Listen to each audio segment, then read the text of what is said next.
Bonjour, bienvenue sur Radio Sensation. Nous parlons, vous le savez, dans le MAG de vie courante, de politique et aujourd'hui nous allons parler de sport. Nous accueillons comme invité, et nous en sommes fort honorés et ravis, un combattant qui a fait parler de lui il y a de cela quelques semaines. Combattant puisque nous allons parler de boxe, c'est Maxime Bossir, appelé aussi Maxime le Conquérant. Et on se demande bien pourquoi, puisqu'il est natif de Saint-Lô et donc de la région normande. Cette circonstance, Maxime a 24 ans. Et vous êtes double champion de France, invaincu chez les pros, entre autres. Maxime, bonjour. Bonjour à tous les auditeurs. Alors, vous êtes double champion de France, mais pas que. Vous avez fait un superbe combat il n'y a pas très longtemps. C'était, je crois, en avril dernier. Et là, c'était un combat qui a fait beaucoup parler la presse spécialisée et pas que, puisque c'était pour le championnat d'Europe. Est-ce qu'on peut en parler? Oui, alors non, c'était pas tout à fait pour le championnat d'Europe, mais en tout cas, c'était un combat de classement contre le vice-champion d'Europe, ce qui m'a permis aujourd'hui de me retrouver numéro 5 européen.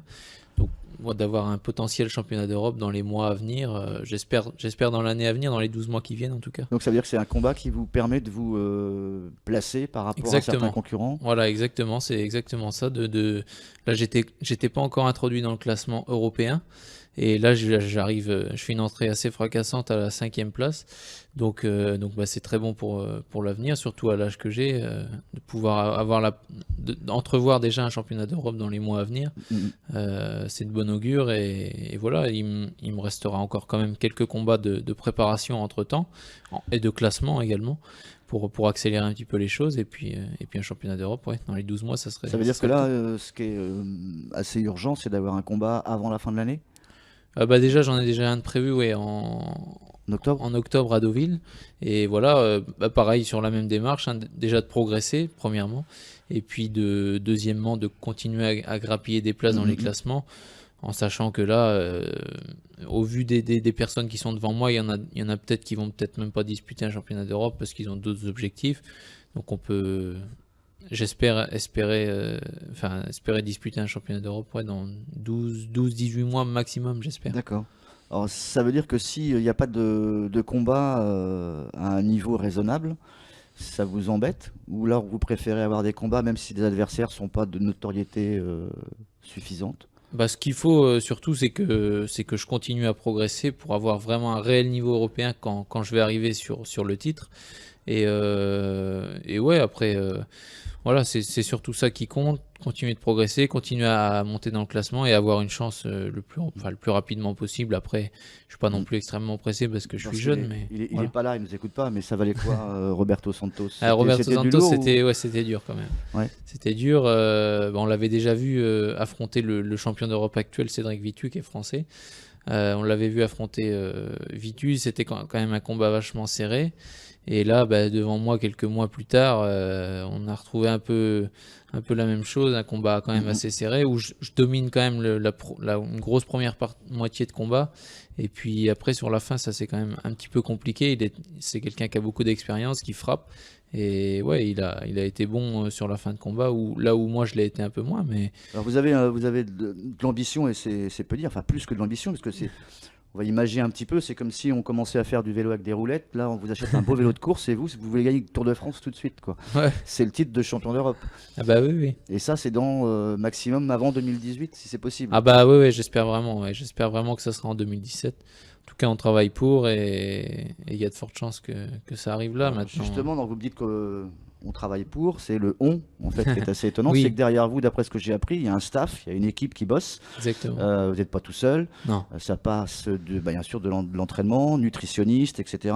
Et puis des gens qui vous encadrent, un peu comme un véritable, en tout cas, une star du showbiz, avec un attaché de presse qui vous cale des rendez-vous, etc. Enfin, vous vous débrouillez très bien au micro tout seul. C'est important donc d'avoir cet encadrement derrière. Oui, tout à fait. Alors en France, ce qu'il faut savoir, c'est que la boxe est quand même assez... jusqu'ici, était assez... On peut parler de désert, il n'y avait plus grand-chose qui se passait, que ça soit au niveau médiatique, télévisuel, encadrement. Et moi, j'ai essayé de constituer un petit peu une vraie équipe de professionnels autour de moi, ce que d'autres aussi le font très bien aussi. Mais voilà, depuis que je suis passé professionnel, donc j'ai fait ma première année, j'ai continué mes études dans le commerce. Et une fois que les choses se sont présenter d'une manière encore plus professionnelle, j'ai fini mes études avec un master de commerce international. Et c'est là où j'ai vraiment constitué une équipe. Voilà, comme vous l'avez dit, avec un très bon entraîneur, un très bon préparateur physique, un nutritionniste. Ça, c'est pour l'aspect sportif. Le promoteur, c'est quoi? C'est celui qui vous trouve les spectacles ou qui Il vend votre image? Bah oui. Ça, c'est son rôle. Après, vis-à-vis de la télé et tout, d'avoir un contrat avec une télévision, que tous mes combats soient retransmis à la télé, qu'on fasse le choix des adversaires dans un plan stratégique en termes de temps, en termes de classement, en termes de difficulté aussi. Voilà, et ça, donc le rôle du promoteur, il est un petit peu à la fois sportif et extra-sportif. Et ce qui me permet de faire la transition vers une véritable team extra-sportive que j'ai créée aussi. Avec l'attaché de presse. Vous, c'est ça? Je suis ma propre entreprise en fait, et j'ai créé mon équipe qui sont de véritables collaborateurs avec moi dans ma réussite et peut-être un jour dans la réussite d'autres boxeurs qui feront partie de mon équipe, quoi. Vous organisez des soirées, mais pas des soirées dansantes. Je pense que c'est plutôt des combats. Vous organisez des soirées pour les autres aussi, pour des collègues boxeurs, non? Eh ben en fait, j'organise des soirées, par exemple comme au Zénith de Caen, où je profite là de faire boxer des amis à moi ou des gens qui ont de l'ambition aussi un peu comme moi à l'avenir.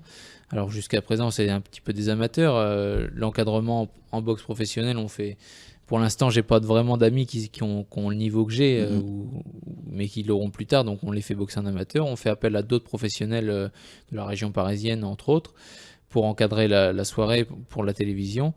Mais en fait, oui, voilà, c'est le but. Donc moi, je produis mes propres. Vous faites le plateau complet. Vous boxez, vous, pour un titre ou pas. Oui, exactement. Et derrière, vous mettez des boxeurs. On met des boxeurs, voilà, en devenir. Moi, c'est ce que j'essaye de faire, en tout cas. Bon, jusqu'ici, c'est des amateurs, mais un jour, ces jeunes-là seront pros, et j'espère que quand moi, alors on n'y est pas du tout, je suis pas loin d'avoir fini ma carrière, mais vous êtes pro depuis 2012, c'est ça? Oui, 2012. Invaincu depuis 2012. Oui. La différence de sensation qu'il y a eu entre le combat de Cherbourg et celui où vous avez été titré champion de France pour la première fois, c'est pas les mêmes sensations?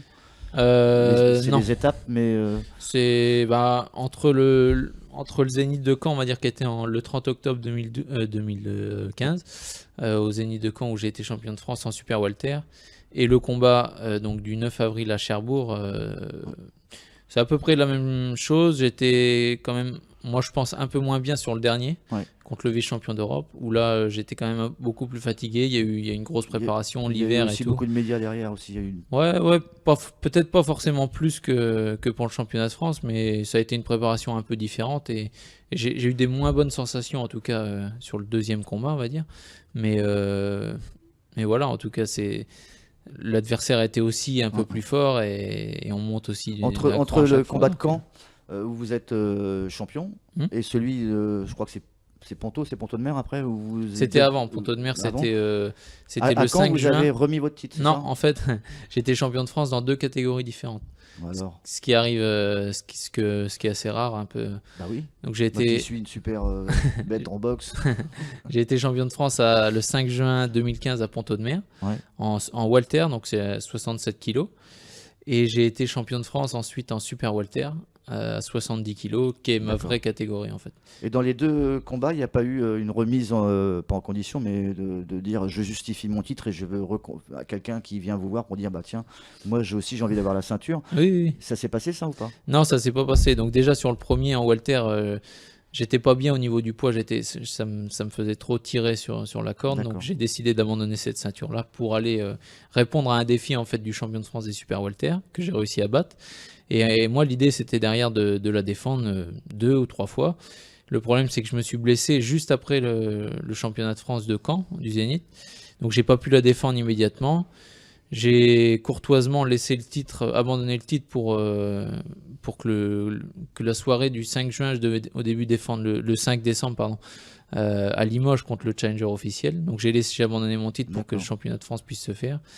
Et derrière, on aurait voulu avoir ce combat-là justement contre le nouveau champion de France, puisqu'il a été champion de France, mais il n'a pas Juste- souhaité m'affronter. Donc, Juste avant de se quitter, Maxime, on devait avoir un combat en juin à Pont-de-Mer. Pourquoi ça se fait pas? donc ça se fait pas, c'est une grosse exclusivité pour vous parce que je change un petit peu d'encadrement au niveau et de contrat au niveau de la télévision, c'est surtout pour ça. Donc j'avais un promoteur qui s'appelle Gérard Tesseron, avec qui on a bien travaillé pendant 3 saisons. Et aujourd'hui, bah, lui, il est en contrat avec une certaine chaîne de télé.